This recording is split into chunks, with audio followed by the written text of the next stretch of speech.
Let me ask you, have you ever faced this sales objection? It sounds really good. I definitely want to sign up, but I do need to talk to my spouse before I make a decision. Dude, do you not wear the pants in the relationship? What's wrong with you, man? I thought you were serious. Dude, you gotta man up, step up. You gotta commit. You're not gonna get anything done if you don't commit. I bet you've tried that. I bet you've wanted to say that. It doesn't work. Beating somebody over the head into a decision is the wrong approach every single time. As much as you feel like just slapping them to say, what is wrong with you? So let's break this thing down and have a process for handling this, because you know you're gonna get this over and over again. So you shouldn't get thrown off unless you're not prepared. So first things first, isolate the objection. So is this the only thing stopping you from getting started? Because oftentimes this is not a true wife objection or partner objection. It is a financial objection. They can't make decisions without their spouse. All right, we want to dig into that. Now, what I often tell people, and I like to kid around, is I like to use stories when I sell. I personally hate selling. I like to help people make decisions. So what I do is, hey, I totally understand joining a coaching program for an entire year is a big decision. I understand how you'd want to bring this up with your wife. But can I ask you a question? If your partner was sitting right here, what would they say? Would they be on board with this? Oh yeah, absolutely. All right, so they're fully supportive of you gaining the skills to achieve financial freedom, time freedom, or whatever the thing is you're selling, to get leaner, to get healthier. Say, oh yeah, absolutely. And then what I do is I want to get a commitment. Oh, tell me why. Why do you believe they'll be so supportive of this? Oh yeah, because they want this and this, blah, blah, blah, blah. Then you might be asking you, what would happen if they say they're not on board with this? What are you gonna do instead? And what I'm doing here, guys, is I am making their objection a problem that we're collaborating on, all right? The biggest mistake people make is seeing an objection as opposed to an opportunity to solve a problem and bring a solution. So I wanna find out. So if she does say no, what are you gonna do instead? Notice how I delegated the problem back to them. And they might say, well, then I won't be able to move forward. And if that's the case, I'm like, hey, I totally agree. It's not a wise decision to set up yourself for divorce. I don't want to be responsible for that.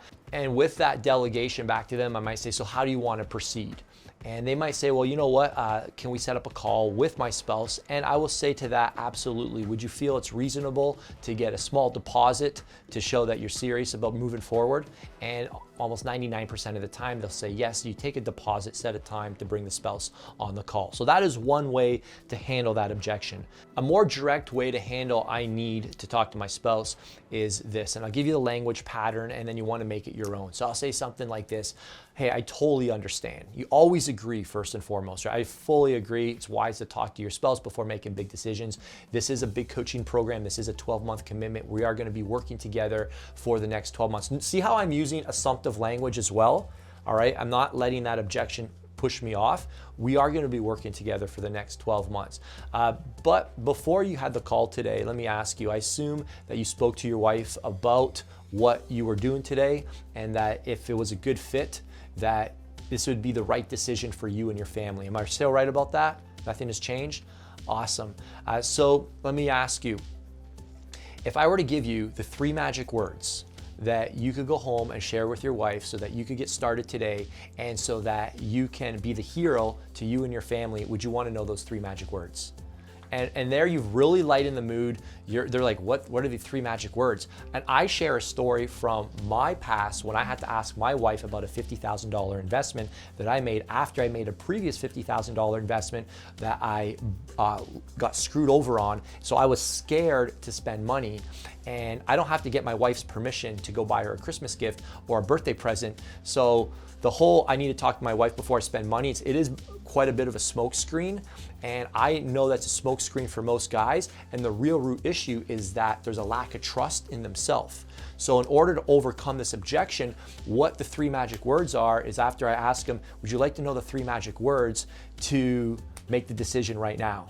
And they're like, yeah, what are the 3 magic words? And now I have this massive emotional connection with them, and I say, and I lean in a bit, you ready for this? You want to write these 3 words down? You got a pen and paper? Because I'm coaching them through it, right? All right, I'm getting their permission. Can I coach you through this? Can I tell you exactly what to tell your wife after you tell her that you're in? And see what I'm doing? I'm future pacing. I'm gonna tell them that we're making this decision right now, and I'm coaching you through what you're gonna say to her when you get home, because that's what they're scared of, right? Going home saying, oh, I made this big investment. You what? All right, so here's how you set them up for success. 3 magic words. Trust me, baby. That's it. Those are the 3 magic words that I told my wife when I wanted to make this $50,000 investment. After already getting burned $50,000 on another bad investment, I knew this next one was the right decision. So I said, trust me, baby. And when she heard the confidence in my voice, she said, okay, you got my support. So what we're gonna do is we're gonna use those 3 magic words. Can I count on using those 3 magic words?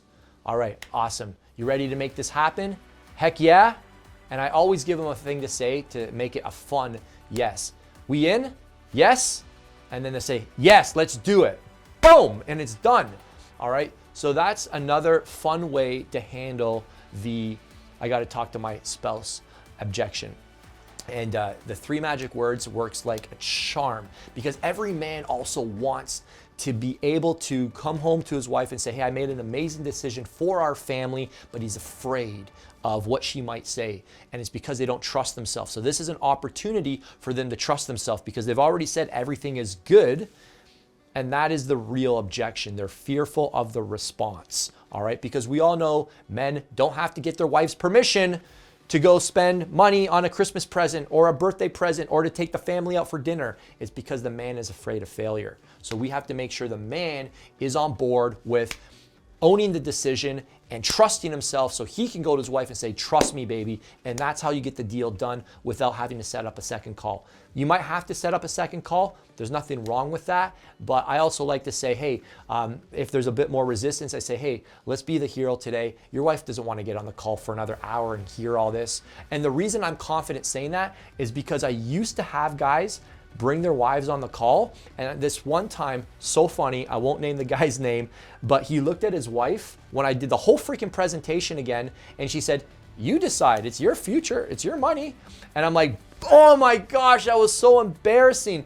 He brought his wife on as a smoke screen because he didn't have the balls to just make the decision himself. And she's like, you decide, this sounds all good to me. And that was the day I saw, like, wow, men are throwing their wives under the bus because they're afraid to make a decision. And that's when I changed my entire presentation and used the 3 magic words, and it works really, really well. So that's how I handle it. I hope this was helpful for you. And if you would like a full-blown objection handling script, I've got a couple different ways to handle this in a short PDF. All you need to do is click the link on the screen or the first link in the description, and I've put together a couple really simple responses to overcome the how do I overcome the think about it objection. They're super practical, line for line, no guesswork. Print it out, put it beside your computer. When you're on the call, you'll close more deals. I want to give it to you for free.